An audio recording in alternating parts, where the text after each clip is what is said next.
Hello. So today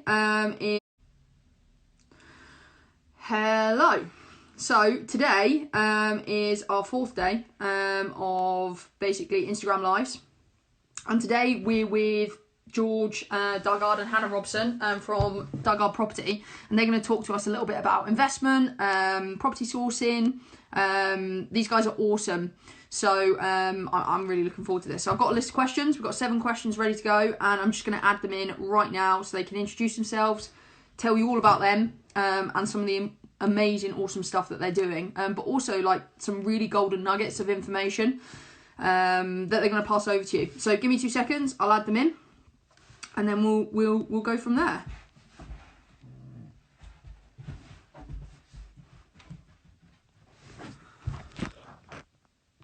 When it lets me add them in. It's like first world problems when you're dealing with an iPad, right?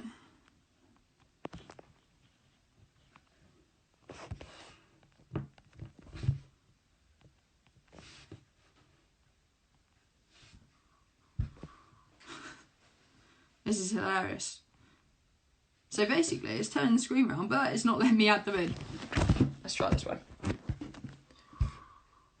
Alright, here we go.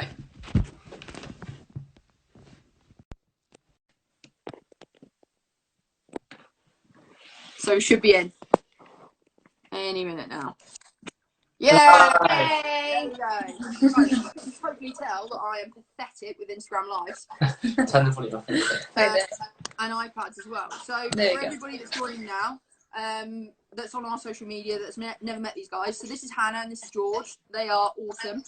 I'll let you guys tell everybody how awesome you are. So my first question is easy. Tell us about yourself and how you guys got into property.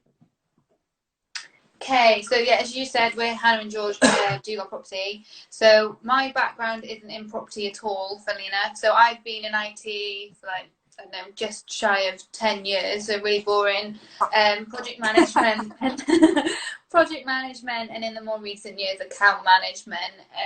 George has more of a property background than me, so he studied law. Yeah. So I studied law, and then I went into project management of refurbs. Yeah. And then, funnily enough, I went into the building trade. I've got qualified in plastering and rendering, and I really enjoyed all the, the ins and outs of a property and everything like that. So we sort of had that in the bag sort of already. Yeah. So we enjoyed that part of property. And then I suppose when I was on the Isle of Wight plastering and rendering, I came across a video, and it was to do with sourcing. But at that time, I had done a few investments up in London with my dad, but I didn't know about all this creative stuff. But we saw that video and we were like, wow, property can do so much more than just buying a property and renting it out. And there was all these things about deal sourcing, and we really enjoyed it, the fact that we could get into property, help people build their portfolio, and also learn a lot of strategies and just learn the foundations as well. So we really enjoyed the idea of that, didn't we? So we read a lot of books, listened to a lot of podcasts, watched a lot of videos, networked. Did all those things, went on a lot of free courses as well to get the foundations and stuff like that. And I suppose that was how we got into property. But do you want to tell a story about that was the back end of 2018.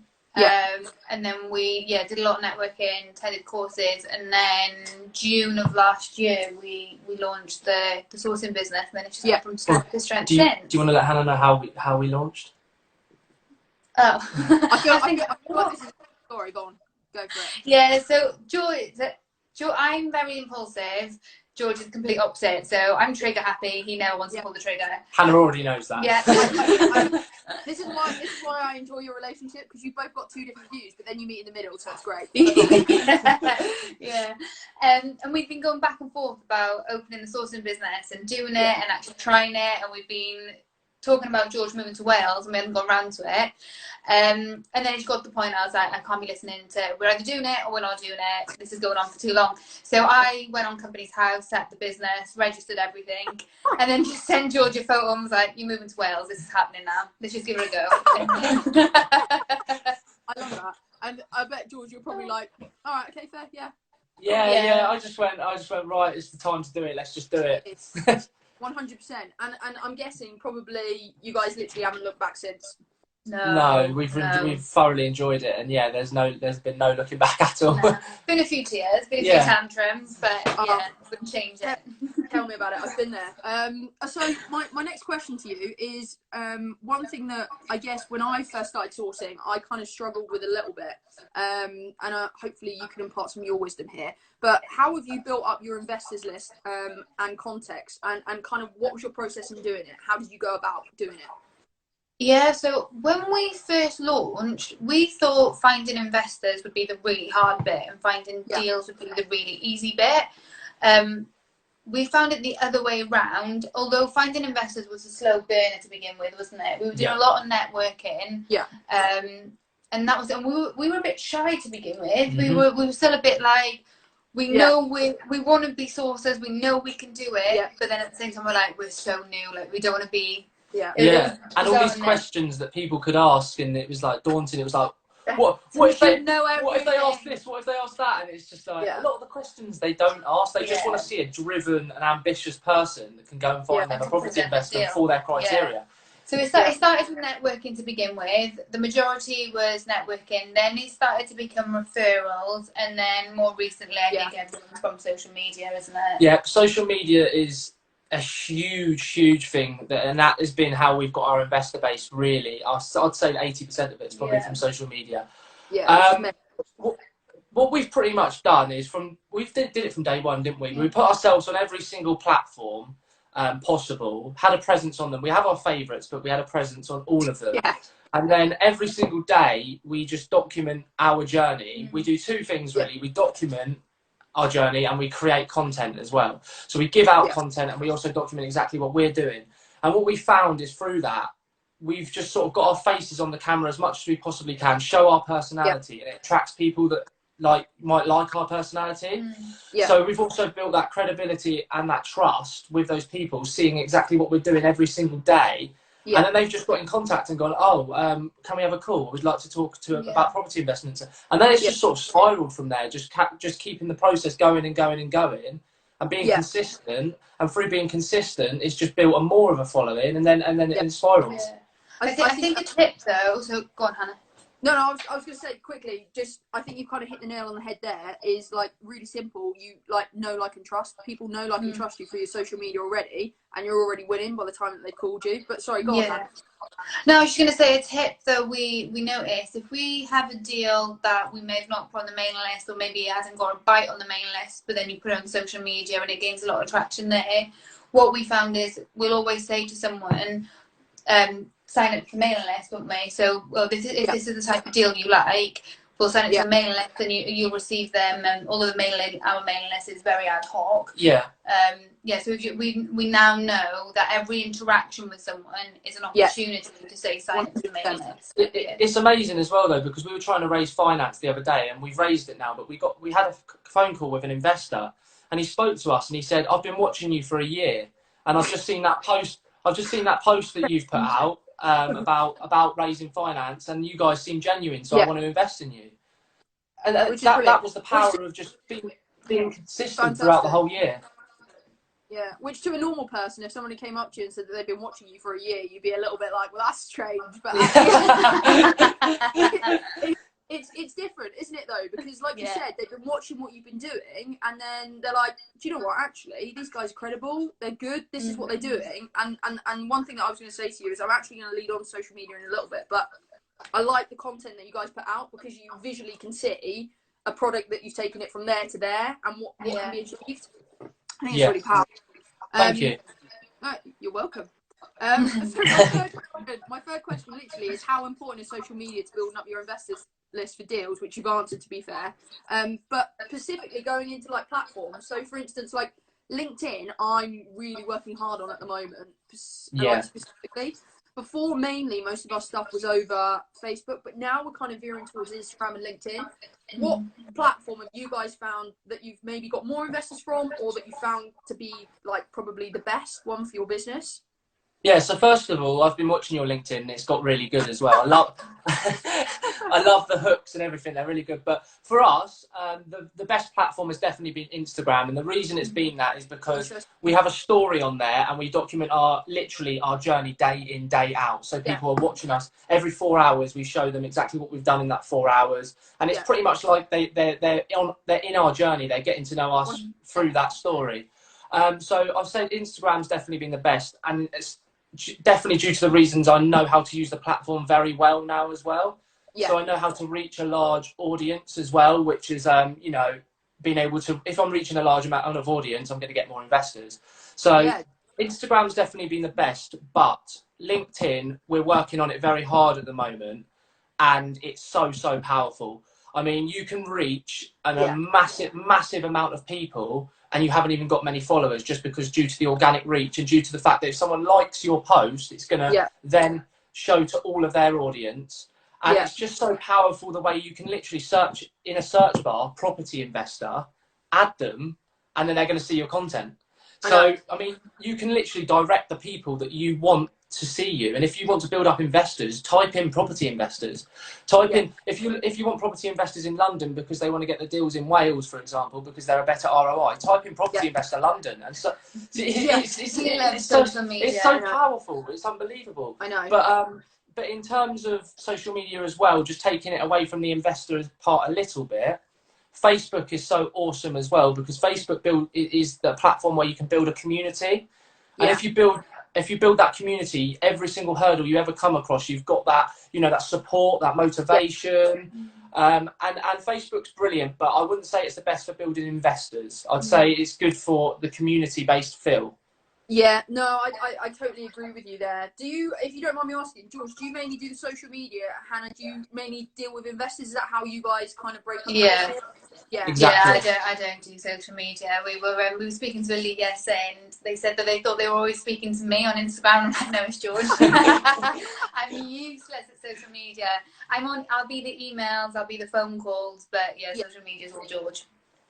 Well, he's so good at it, and I know that you're very good at speaking to investors, so you may as well play to your strengths. That's exactly what we found that out very early, didn't we? We sort of were like, well, we know what our strengths are. Let's stick to our places. It's very similar with like me and Gwyn. Like Gwyn tends to be the person that talks to investors more than I do. And I tend to be the person that likes to go look around houses and do the videos and speak to the agents right on the ground. Not that I don't like speaking to investors, I do. He's just naturally better at it. Kind of leads me on to my fourth question in a way. In terms of like your business with sourcing and getting investors, have you systemized it? Do you use any particular apps, or do you use any particular software? So for instance, mailing lists, a lot of people use CRM systems. Some people say don't pay for them, some people say do pay for them. Like, what do you guys do? We use MailChimp for our investors mailing list, and it's just so easy to use. It's really straightforward, and when it comes to then creating an email,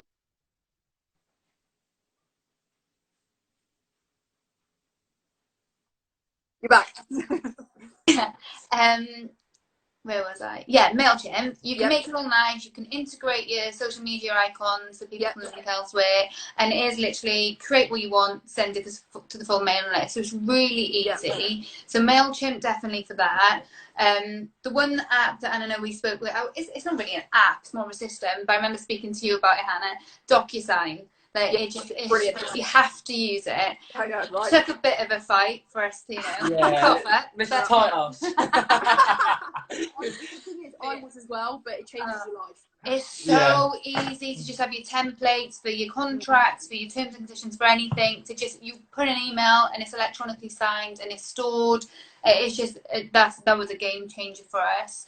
I think systemizing, I don't know if you'd call it systemizing, but for like the rent-to-rent bits that we've got, our service accommodation, having a management team instead of doing everything yourself. That 100%. And it was also powerful that you did a post about this on Facebook, Hannah. The fact that you can outsource certain parts and put your energy into parts that are going to make you the money and what you're good at, rather than spending all that time setting up outsource it to a management company because they know how to do it. They've done it over and over again. They know where to get the cheap products, whereas you could be off sourcing and making your money there what you're good at. Yeah, so, I saw you guys. You painted. I saw. Worst thing we've ever done. Painting. Right. I totally agree with you. So what happened here, right, is we knew we wanted to have feature walls. Yeah. And then George was like, we can do this ourselves. So I was like, no. Let's just pay painters. They'll get it done quicker. As always, no, we can save money here. We'll do it ourselves. So off we go down. We have to go buy all the paint. We all have to go buy the paint, buy the brushes, buy everything we need. So cost. Then we get there, and obviously because we're not at home, we're then going out for lunch, we're buying dinner because we're having to stay late because it's taken us so long, the petrol to get there. Yeah. I think we were like 2 days in, we hadn't even done half the rooms. We woke up really ill, so we had to pay the painter to come in anyway. Honest to God, I think we saved £20. And then he goes, oh yeah, we've learned our lesson. I was like... The thing is, totally agree with you, did exactly the same thing, and you kind of do learn the hard way, but it's 100% worth it, because dealing with masking tape and like paint smudging and like watching it dry and having to lay it. I don't have the patience, so I literally we realised really quickly that I wasn't going to be the person cutting in, because I'd start and I'd be like, yeah, and then I'd be like, it doesn't matter if it's on sockets, let's just do this quickly. Yeah, I know how you feel. I like totally been there. So the house that we did in Cardiff, I did an experiment. I was like, we'll source all the materials organically. We'll do marketplace, Amazon. I'll tell you a really quick story before we move on. I didn't realise that the interior designer ordered all the stuff to my house, and I mean like mattresses, beds, everything. And I'd gone out for the day, and I've got a really lovely neighbour who lives across the road who's 70 years old. And he took the delivery of the mattresses, double bed mattresses. But you know that they can roll up, can't they? Yeah. Yeah, so he tried to bring it across the road when he thought that I was in, but I wasn't in, and got stuck in the middle of the road, dragging a mattress across. So then my other neighbours got involved, and were having to put mattresses in each of their houses so they could take it out. So I basically had to pretty much bring bottles of wine to the whole of my street when I was home. It was brutal. But like say, lesson learned, you kind of need to put your time where... 100%. And I think in terms of the systemization as well, we for ages have kept too many tasks to ourselves that we could have outsourced. So we always got told outsource from day one, and we never did, again, coming down to cost. So we held on to it, and we kept saying, right, this is getting a bit unmanageable now. We do need to get a VA. Never did it. COVID-19 hit. We've actually sat down now and gone, right, we need a VA. So we've been preaching it to other people, but we're actually going to implement it now. Yeah, definitely, because there's so many tasks that either you don't like or they're not profit generating, and someone else can do it. Just record your screen, show someone, and then they can literally repeat that process. It takes so much time off your hands, so then you can use it on profit generating and building the business, working on the business rather than in the business. But I did just want to add another thing in regards to social media as well, and I suppose systemizing is Hootsuite, which is like an app where you can schedule your posts, so you can literally do your post, and then you can just forget about it. So if you want to go networking at 7 o'clock at night, which is the best time to post on Instagram, for example, you don't have to sit there on your phone doing that when you're in a networking event, because it's going to do it yourself. No, that's a brilliant app. So it's not something that I've got involved in, because I like social media. As much as I like it, I'm not dedicated to do it sort of like all the time. But my partner who's recently started doing it, has started like using Hootsuite and things, and obviously showed me about it, and I was like, oh my god, this is genius. I totally agree with you. I think that's a really good tip for anybody that's like watching this right now. That's awesome. Bit gold dust there, guys. Don't get that in training courses. So my fifth question: how do you guys vet your investors, and have you ever turned anyone down before because they just weren't quite a right fit for you? Yeah, good question. So what I kind of say to everyone is, your investor list, it's not about how many investors you've got, it's about how many investors are actually going to buy. Like someone who's got 5 people on their main list but they're ready to go might be better than people who've got 1,000 people on the main list but hasn't spoken to any of them, because a lot of people will sign up just to see what you're doing, not necessarily because they're going to buy. So for us, I'll always do the investor calls, but when people sign up to the mailing list, they'll get an automated message which basically says that you're either on the mailing list because you just want to see deals as they come through ad hoc, no problem, or if you're actively looking and you want something now, phone for completely free, just a chat, to see if we can help you. And similarly, if anyone contacts us directly asking for deals, I'll jump on a call with them. Not just because of we want to know what they're after, but if we can work together, because of it is a call of, do you like us? Can we work with you? And can we even meet your criteria? So we'll run through that. And then if all's gone well, I'll send them an email summarising our conversation. And then if they're ready to move forward, it's kind of next steps on the bottom of the documents I'll need to just carry out our standard checks. And one of them is proof of funds. And I tend to find if someone then replies to you with all the documents and proof of funds, they're rearing to go, they're in the right position. Normally when you ask for proof of funds, that's where a lot of people then won't reply. So I find that's how we vet them. But in terms of turning people away, we have, in a nice way, obviously. But if someone, like, we focus on buy-to-lets, if someone was to then message us and ask for HMOs, we're not going to pretend we know HMOs and take them on and just try and find them a deal. So we'd politely say, that's not our area of expertise, so we're not right for you. And similarly, I think part of that call is to set expectations as well. A lot of people will go on a course and then phone us and say, I want all money out deal. I'm using bridging. I want you sourcing fee. I want you project management. I'm using bridging, but I don't want no money left in the deal. And it's like, right, that isn't going to happen. Realistic. So if I try and set expectations and they're not budging, then there's no point in me saying, all right, come on board, let's find you a property, because of one, it's going to be a waste of our time. We're never going to meet those expectations. But secondly, we're kind of just dragging them along because they're going to think that we can achieve that. So it's what it is, exactly kind of what Gwyn just said. You've got to focus on what you know. At the end of the day, when we're sourcing, you want to help those investors, you want to help them achieve their goals. So if you're not right for them, you need to kind of put your hands up to that. I totally agree with you.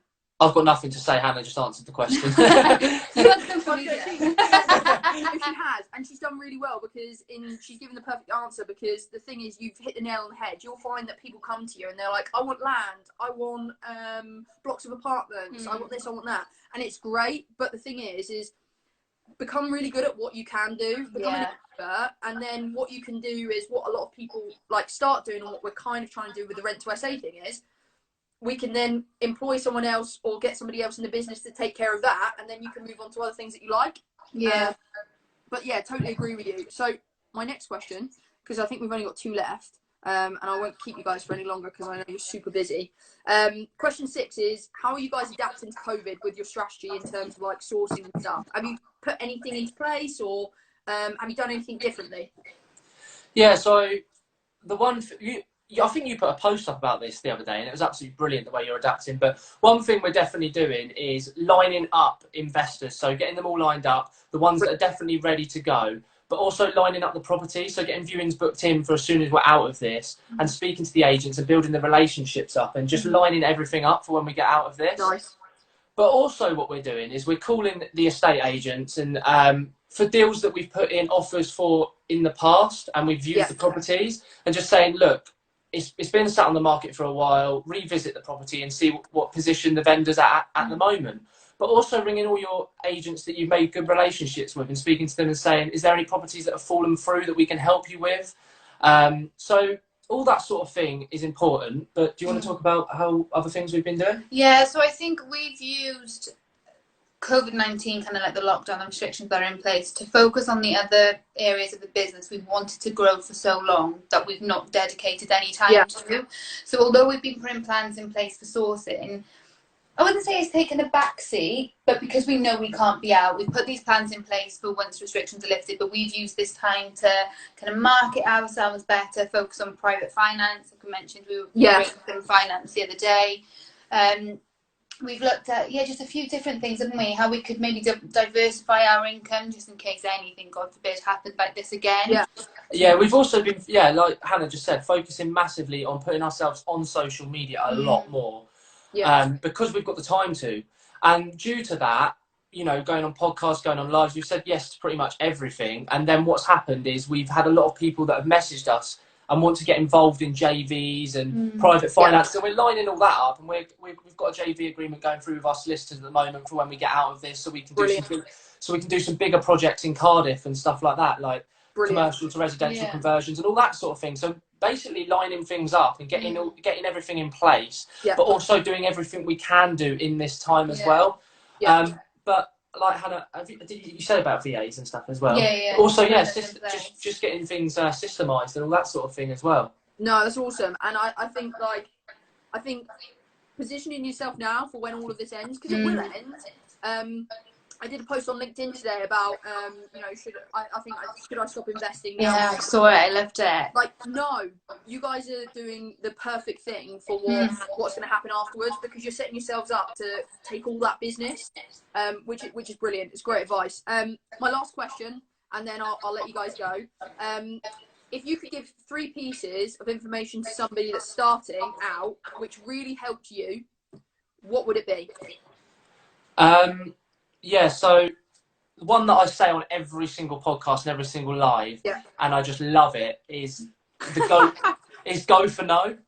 Every single no is one step closer to a yes, and you have to understand from day one when you get into property that it's a numbers game, and you've just got to understand that you're going to get those rejections, and that has always helped us throughout it, hasn't it? I mean, at the beginning it was very tough, getting, you know, building those relationships, getting constant no's, constantly getting knocked back, but it does get better after the first deal, and after you're building those relationships and you're putting those offers in and building up that tough skin, everything does get better, and you just celebrate the no's. Then you're like, oh, I know I'm getting closer now. I know I'm getting closer. So that was definitely a big bit of advice for someone that's you know, right at the start of their journey, or sometimes even in a stage of their journey where they are getting a lot of rejections at the moment, or they're diverting to a new strategy or anything like that. It's just something that's really helpful. Yeah, I think one thing that everyone should kind of do, and this was quite good when we were told it, is work out what your goals are, find your why, but then decide on your strategy, decide on your area, and stick to it. Don't get shiny penny syndrome. Don't jump strategies the next week and then come back and then flip to something else again, because then you're never taking that step forward. You're going to be in a process for ages. So I think, kind of get your mentality and don't compare yourself to others, I think is a huge one. Yeah, big one, that. But I think the third and final one for me is find others who are doing similar to you or ahead of you, who already kind of, they understand and they're amazing. Because I know, Hannah, you've been a godsend to George. Like, I think whenever George gets an issue, I think he's like, I'm not going to go to this, Hannah, because she'll just be like, oh, it's fine. I'll go to the Hannah. Do you know what he says as well? He said, look, I've had this conversation with Hannah, and this is Hannah's view, and this is mine. What do you think? And most of the time, I'm like, I agree with Hannah. But it takes for someone else to say it. I've said it to you so many times. I'm like, if you could back me, he'll believe me. But definitely finding someone that you can like a mentor, to, like 100% agree with you. 100% agree with you. To be honest with you, I learned most of how to source from people that are way ahead of me, and like who are friends, because I could literally pick up the phone and say, I don't know what I'm doing. Like, what do I do in this situation? They'll be like, well, I've done this, and I'm like, oh my god, I don't have to pay £2,000 for that one. Which is brilliant. But yeah, I want to say thank you very much, guys, for coming on. You've been an absolute pleasure. Thank you very much for sharing all the pieces of information that you've given, because whoever's watching this, and this will go out on YouTube as well, for anybody that's missed it, we'll obviously tag you guys, and everything in it is like gold dust. Anybody that's watching right now that hasn't connected to these guys, look on their social media. They've got some absolute golden nuggets of information on there, and they're both really nice, genuine, ethical people as well. So thank you very much. Have a lovely day, and thanks, Hannah. and we'll tag you in everything and get you out there as well. Cheers. Thanks so much, guys. Really enjoyed it. Bye. Thank you. Bye. Bye-bye.